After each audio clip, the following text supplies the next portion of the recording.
church guitar in G major and beyond. This hymn is Grace Greater Than Our Sin.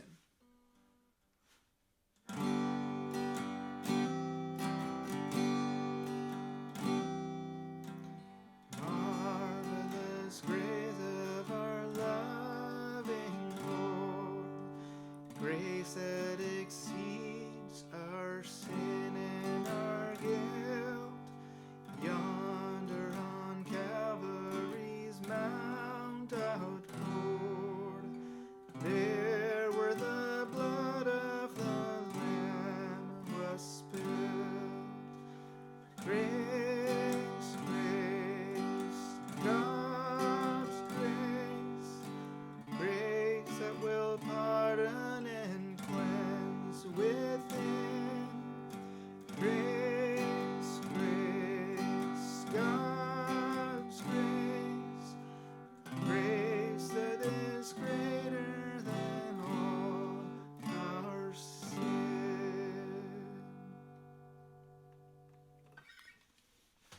Okay, if you've seen my last video, last time I showed you some chords in the key of E major, how to play songs in the key of E major. This time we're going to work with the key of G major.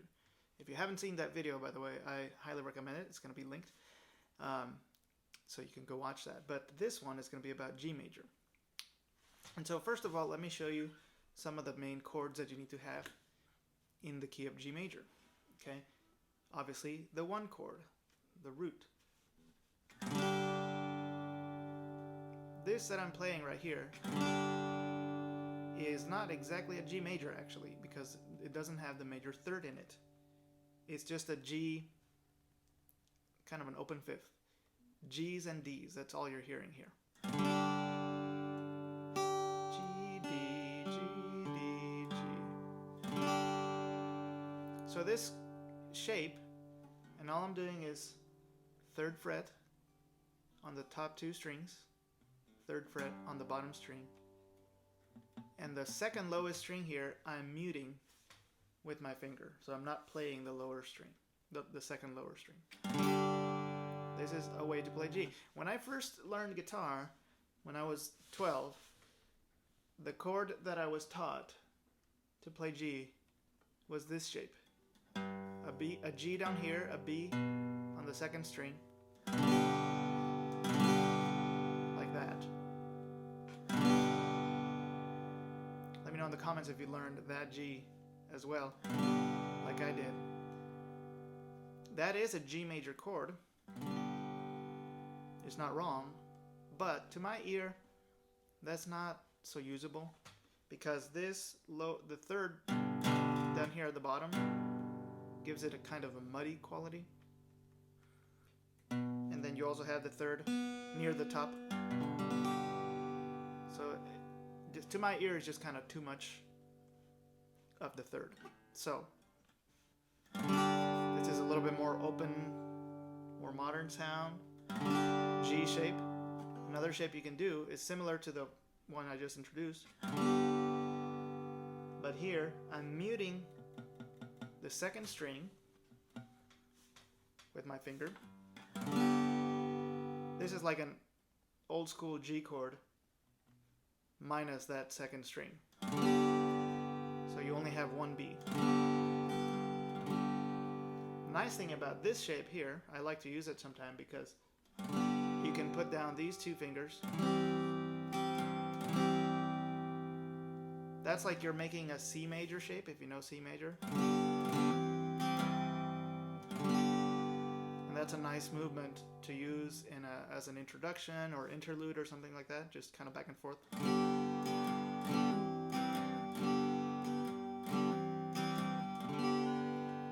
Okay, so we've got our 1.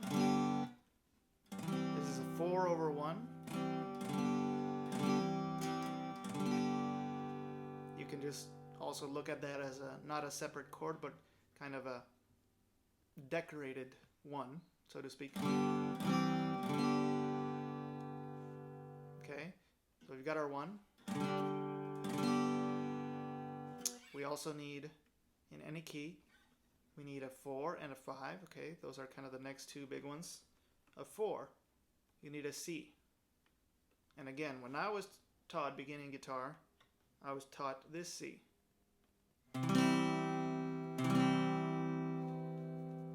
That is a C major chord. It's not wrong. But again, with the thirds, okay, you gotta listen to it and think, is that what you want to use?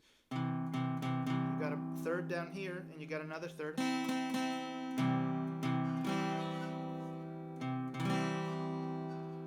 It's kind of just too much of the third, in my opinion.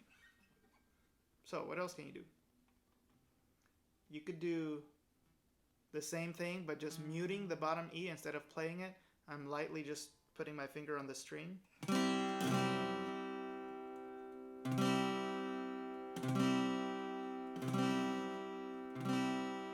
That's an option.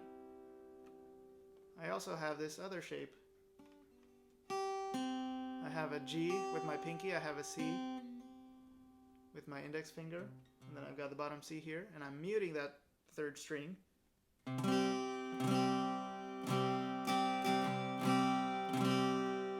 That's again very open because you're not hearing a third. That's not a C major or C minor, actually, it's just a C with an open fifth. If you're using this shape for your 1, you could also just move this finger up to the next string.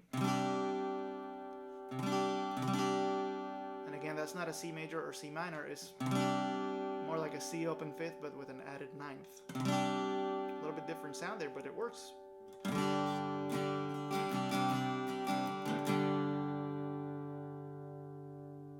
So, you got your 1, you got your 4, or this, or you've got options, okay? You need a 5. This is a D major chord.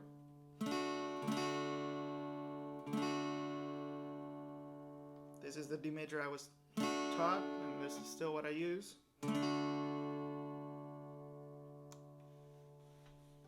Okay, something pretty basic, but you should know about this chord is you can embellish it with the top note. You can release it and go down to the open string. You can also use your pinky to do a G. So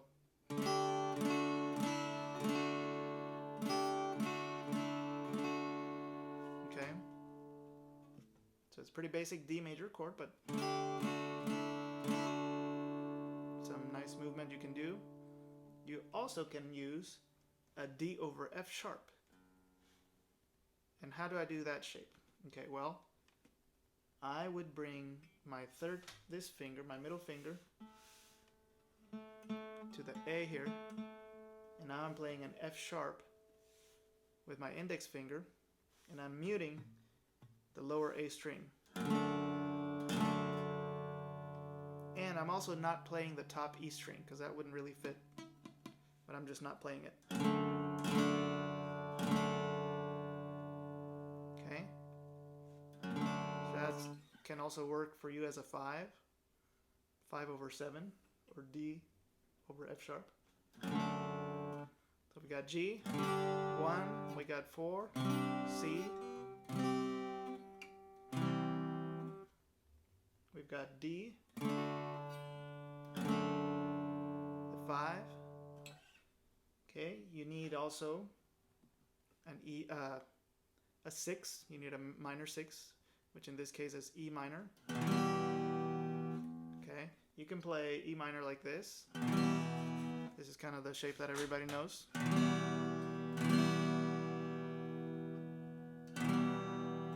You can also have those two fingers there. Use these two fingers down here, like the G shape. That's an E minor 7. Or you can just use the pinky finger and not use the other one. That is an E minor, but with a G on top instead of an E on top. It's still an E minor. It doesn't change the quality of the chord, it just changes the voicing of it, the way that it rings. Again, I like to have options. Okay.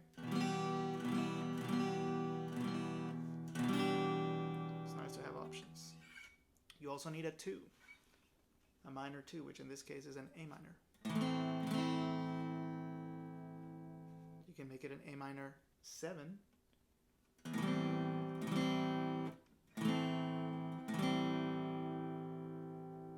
Okay.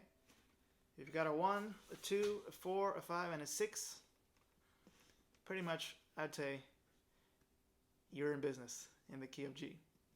So, what else can we do? Where do we go from here? Like I did in my other video, I'm going to show you what you can do with a capo. Okay, because I've got my capo. And I can go here. I don't like to capo any more than capo 3, the 3rd fret. To me, higher than that, it just starts to sound strained. I don't love that sound. You feel free to do whatever you want, but I'm just telling you what I do. But let's say we capo up to 3. If you capo 1, now you're playing in the key of A flat major. If you capo on 2, you're playing in the key of A major. You capo on 3, now we're in the key of B flat major.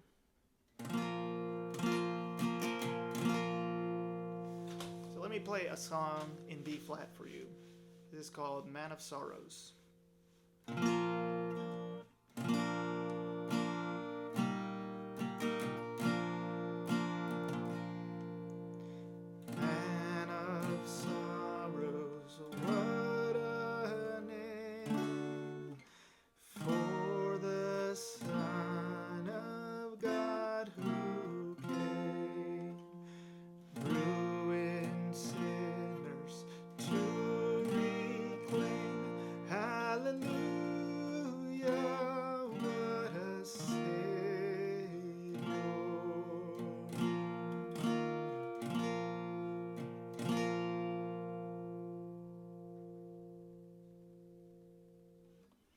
Okay, that's an example, B flat. Okay, I'm using the same shapes that I just showed you. But now, because of the capo, I can play in the key of B flat major. Okay, what else can I do? I can use a lower tuning, just like I did with my other video. I can tune my guitar a whole step down. Give me a moment. I'm going to get that done right now.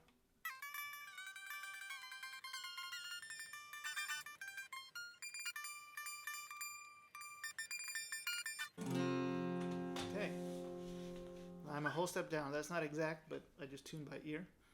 If you have a tuner with you, use your tuner. I just don't have one right this moment. So now I've tuned a whole step down. What's a whole step down from G? Now I'm playing in the key of F major.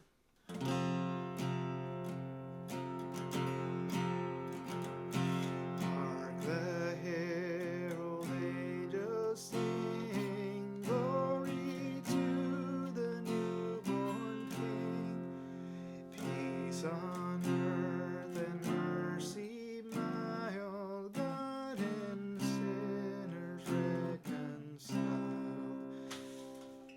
Joyful all ye nations rise, join the triumph of the skies, with angelic hosts proclaim, Christ is born in Bethlehem. Hark the herald angels sing, glory to the newborn King.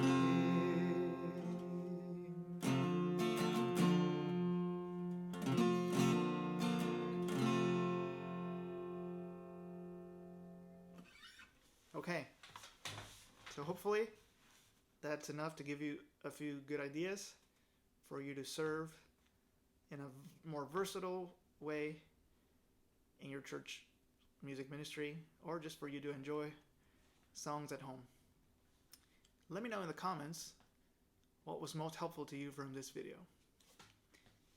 Also, let me know how I can encourage you on your journey learning the guitar. I don't consider myself an expert guitarist by any means, but I have had pretty good musical training, and so I know how to play in different keys, how to transpose, how to That's why I like to use alternate tunings, capo, all this, because I have good enough understanding of the music that even though I'm not the greatest guitarist, there's plenty of YouTubers that you can watch that are better than me in that sense. But what I have is an understanding of the music, and I hope I can help you have some understanding of the music as well, so that you can serve the best that you can. Have a blessed day.